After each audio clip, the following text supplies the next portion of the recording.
Hello, everybody, and welcome to the Adapted Life podcast. The new name actually is the Adapted Life Finding Next. So, this podcast was originally created by me to connect with others and share what life was like, for a mother or a parent of a special needs child inside the world of caregiving and all things disabilities and, just all of the aspects of that and caring for a medically fragile child, how you deal with this level of adversity, and all of those things.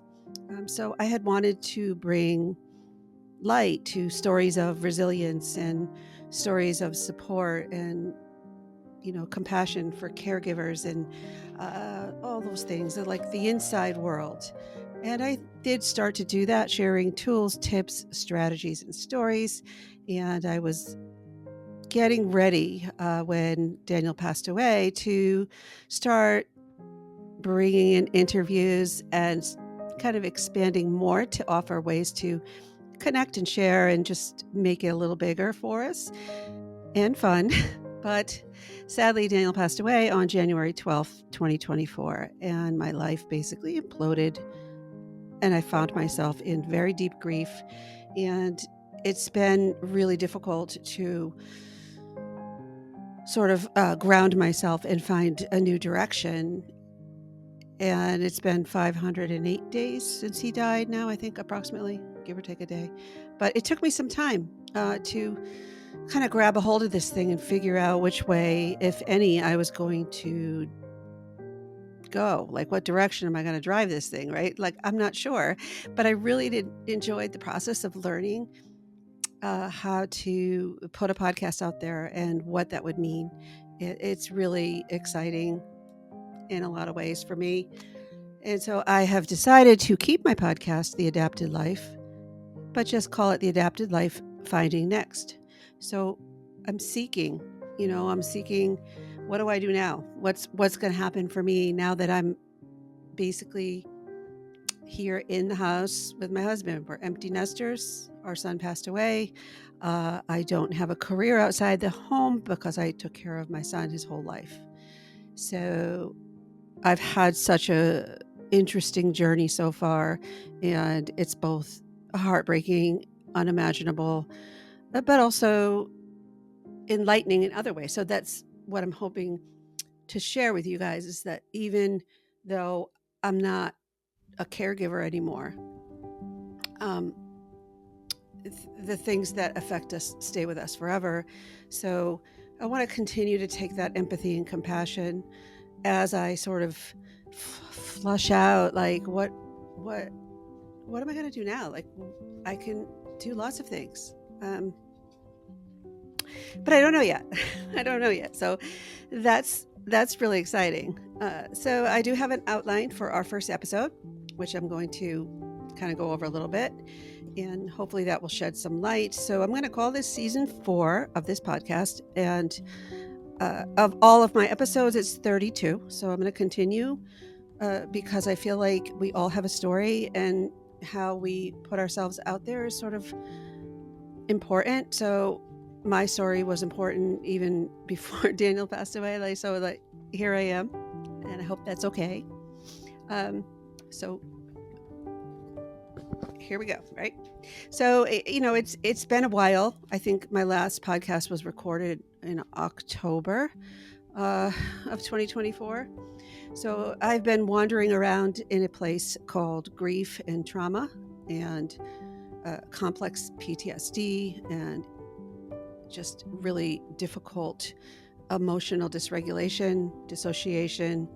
As I write this, I can share with you guys that I am not in any way, shape, or form the same person I was before January 12th, 2024. Like, I'm just not the same person, because that's what grief does. It completely remakes you, it rips you to pieces and then transforms you into something else. You're just, I don't know, I'm just not the same. Whatever premise I had about grief, it was all a lie in my head. I had no idea what I was thinking.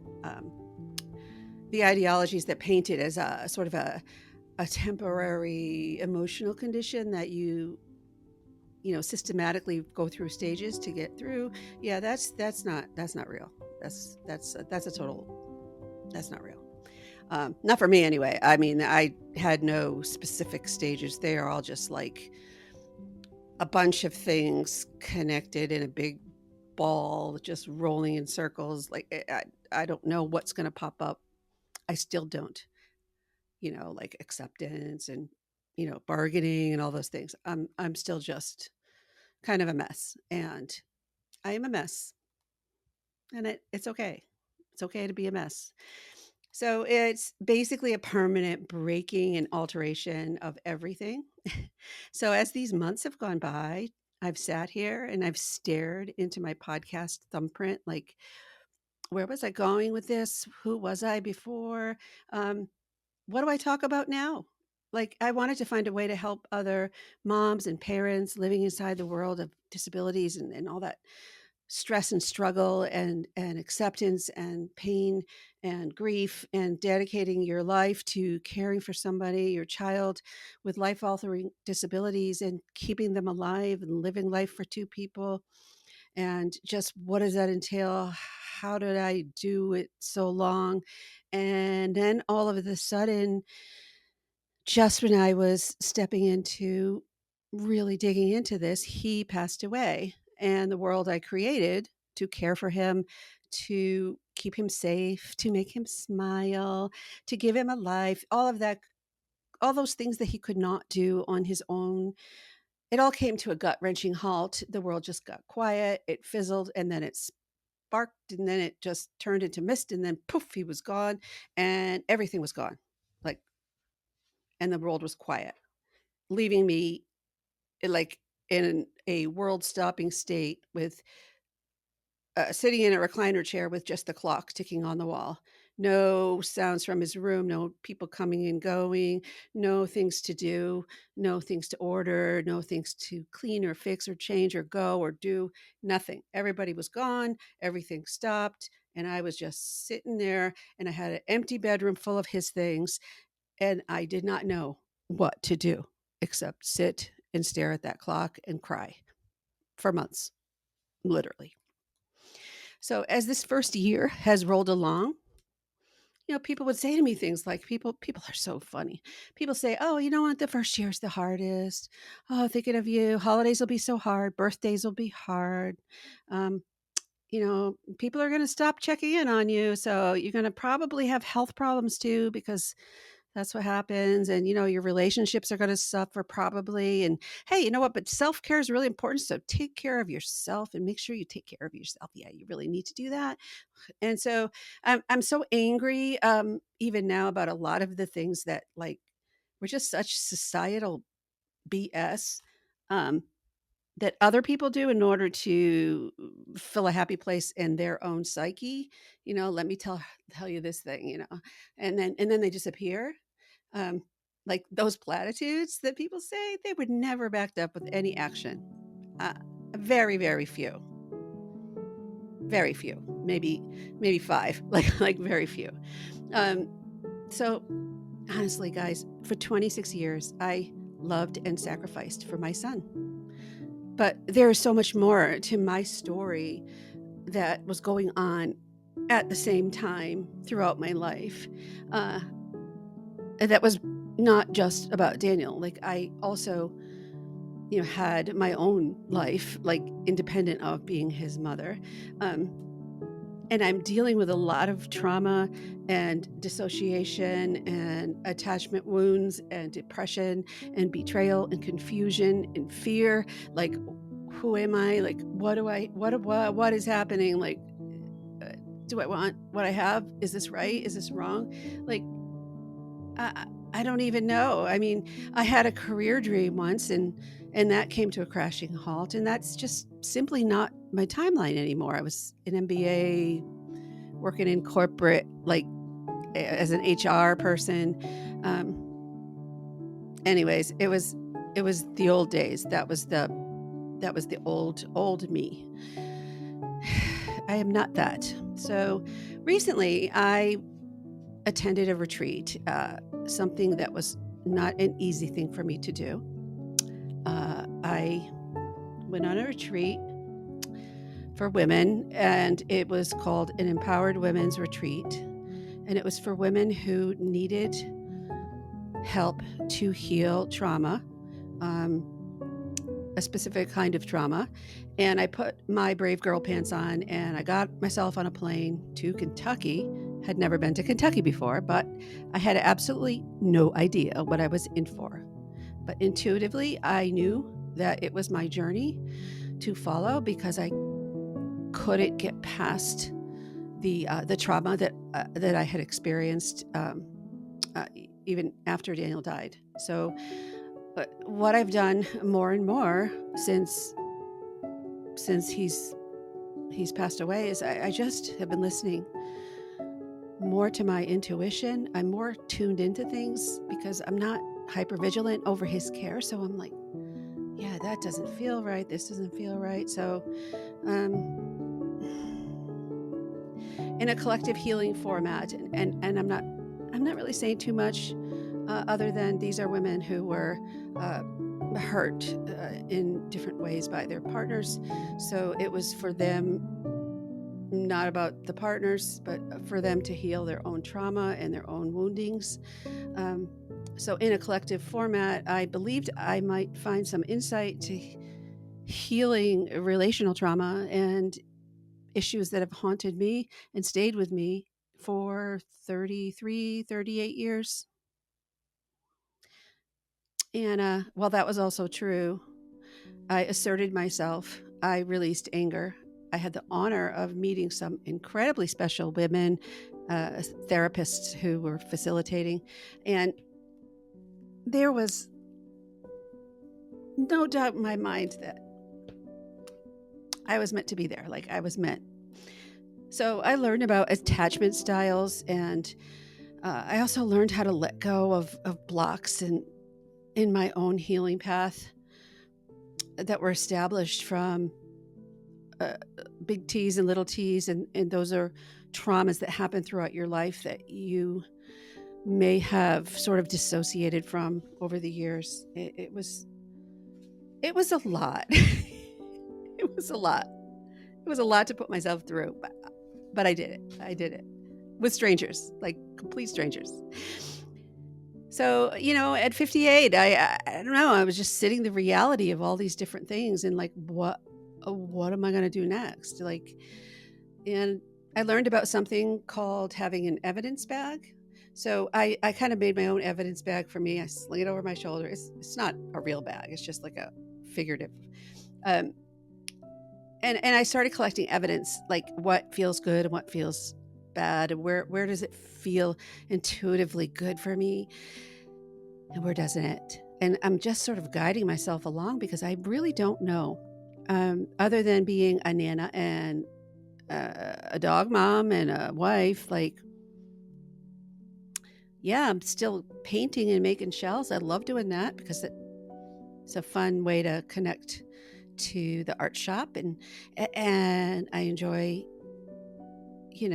like YouTube still, but I don't know. I love meditating, so maybe I'll take that journey. I don't know. Back to school. It's like if you could have your life all over again, what would you do? And now, not that I have my life all over again.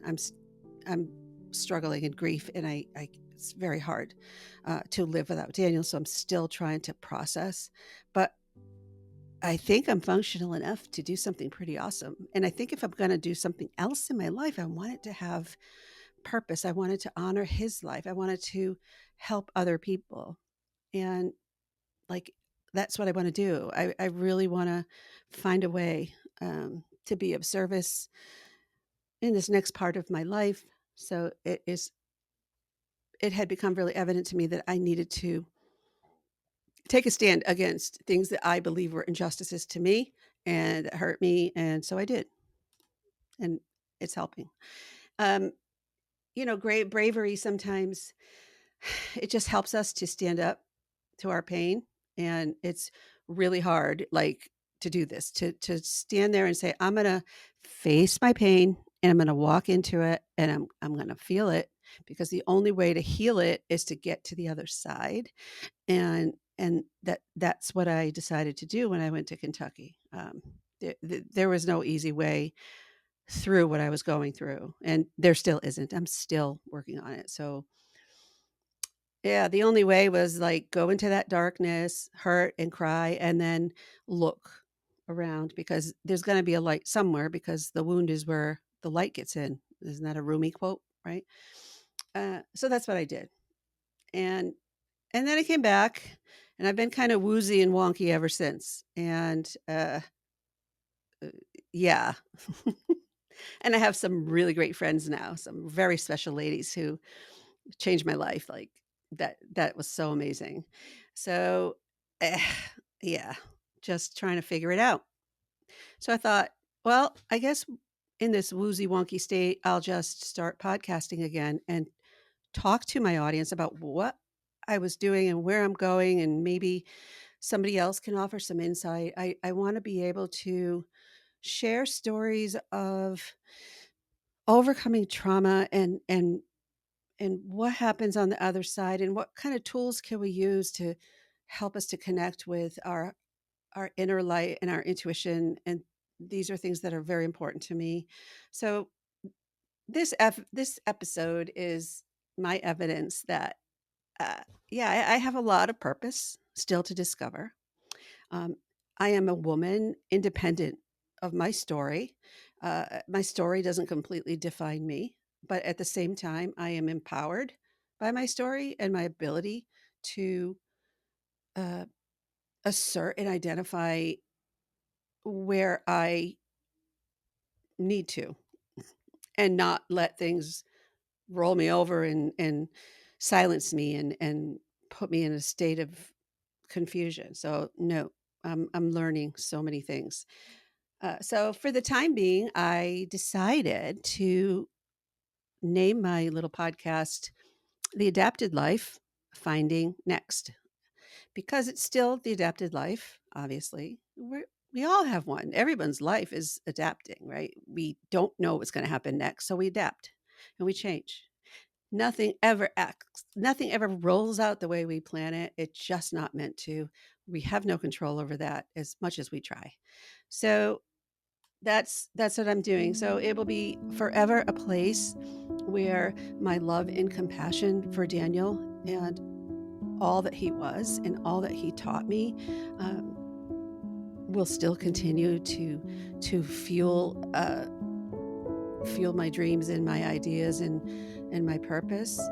And maybe I'm hoping that there's other women who are like me that are maybe going through stuff or on the other side of stuff, and they're like, I just don't know what to do now. Like, my so and so passed away. Like, I don't know who I am anymore. Like, how do I figure that out?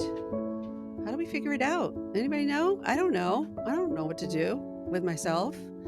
Um, I have a lot of qualities and characteristics that I basically tucked away for a long time. I dissociated for decades because I never, sought out in life to be a, caregiver for a disabled person, but I did it out of love. But that doesn't mean that I want that as a career now. I just think it's too heavy for me, and I'm not sure. But yeah, you shrink yourselves, and then you live on breadcrumbs metaphorically because you're not really nourishing yourself, and you're just kind of taking what you can, especially if you're traumatized. And yeah, I was hurt and grieving now, and I have discovered something that I always felt was kind of true, but I just ignored it. I mean, I thought everybody else went into a room, right? Like this is just me. I thought everybody went into a room and like read everybody's energy and like absorbed it, and like we're able to like realize that person's going through something. That person looks happy. That person is a little anxious. That person is feeling some physical pain. Like, doesn't everybody do that? So while I was on the retreat, they were like, I think you're an empath. I'm like, yeah, probably. I think that kind of explains it. But I thought I was always just really sociable, talking to strangers, talking to people, not afraid to stand up on a stage and talk to a crowd, just very out there. Um, love people, love helping people. Uh, but I also am easily like energy sucking vampires can get their hold on me if I don't have boundaries. And yeah, that happens a lot. So, anyways, uh, I don't know. Like, I always feel like I'm weird. And I'm on this retreat, and other people are like, I'm weird. That's okay. And I'm like, you know what? I think I'm weird too. I found my people. So I don't know. I don't know. I want to be able to, reach in and figure out what I can do now that I can offer uh, from this crazy experience. So I hold fast to my deepest value that when you peel away all of the layers of you, all of the things that we do each day as we live, right? We peel them away and we peel them away and we peel them away. At the deepest core of us is love. We all just want love. It's who we are. And just possibly that shifting perceptions and peeling off these layers can help us to bring ourselves back home to ourselves. Like, you know the world just piles it on, right? And at this particular retreat they talked a little bit about like those Russian dolls, and then those ones, and then like there's a little one in the middle, and then another one, another one, another one, another one. And they were talking about how women throughout life, they just keep putting on another Russian doll, right? Another persona, another thing happens, and they pile them all up. And the real you is this one that's like inside, and the rest of it is just crap that's happened to you and built up another layer. So we worked really hard on trying to release some of this trauma and pain and uh, things that had happened to us to get closer to being able to heal that little person in the middle, um, which I found that to be so beautiful, but also it was really, really hard and very painful, but also beautiful and fun at the same time. I know that sounds crazy, but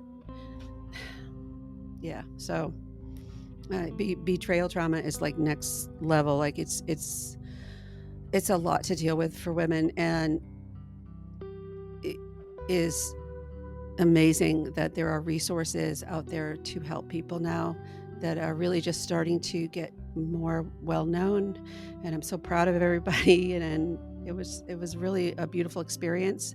So yeah, so we want to pull off our layers and lean into our gifts and our talents and who we are, um, inherently way inside our heart, and what our intentions are in life. And um, so I know this is a small little podcast that I made sort of in conjunction with my YouTube channel, which was always a vlog about my life being Daniel's mommy and my family and what it looks like, just to share the story and hopefully encourage somebody who might feel a little bit alone. And I've had such an amazing experience with the almost 10,000 subscribers in that platform who are still watching and still caring.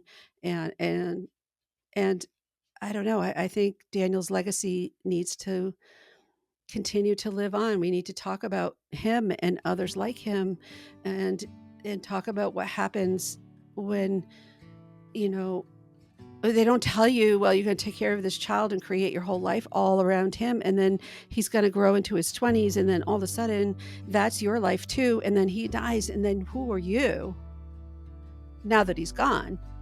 It's so distorting and confusing, because it's like he left in a big chunk of my soul ripped out because he was my child, but another big chunk ripped out because I sacrificed and I dedicated myself to making sure that his life was lived in the best possible way with all of his problems and disabilities. But I didn't plan on what happens after he's gone. I didn't do that, because why would I do that? I don't want to think about that, right? And so what do I do now? What do I do now? So what comes next? I don't know. But I am proud of myself, because it's been since October, and I am here, and I am talking into my microphone, and my headphones are on, and I feel happy, and I feel good energy. And I love energy. I love just knowing that something feels right, intuitively feels like this is good. This is purposeful. I feel really good. I think I might be on the right track. I don't know. But I'm going to leave it there for now. I'm going to I'm going to expend myself. No, I'm going to send my gratitude out to the universe and to God, because I can feel love at the same time when I'm feeling just incredible pain and confusion and questions, and I don't know, but it's going to be okay. It's going to be okay. You're going to be okay. I'm going to be okay. And if not, I don't know. I'm going to try to find a way to get a little closer to okay. So you're welcome to come with me and be a part of it. And I would love to know if you're somebody who is also sharing this sort of crazy after they die, what do I do now journey, because yeah. So we'll see where it takes me. And I am so grateful that if you are here watching or listening, you're tuning in. I appreciate it. I'm on Spotify, Apple Podcasts, on YouTube, and you can find me there. My YouTube channel is Julie Hasselberger, and there's information there, information in the show notes from this podcast. You can leave me a message there. I don't know too much more about that. And if you are somebody who may want to possibly be a guest someday, I am still learning technology here with the help of my beautiful son. So I've got all the stuff, so we can have interviews, we can figure it out. You can help me figure it out, because I am very novice, but very excited. And if I would love to have some ideas about just ways to talk about how do we step into who we are going to be in this sort of next part of our life. How do we figure that out and make it mean something or not? I don't know. No, but that's what I'd like to talk about. So with that being said, I wish you all the love and all the gratitude, and we'll see you on my next episode of The Adapted Life, Finding Next.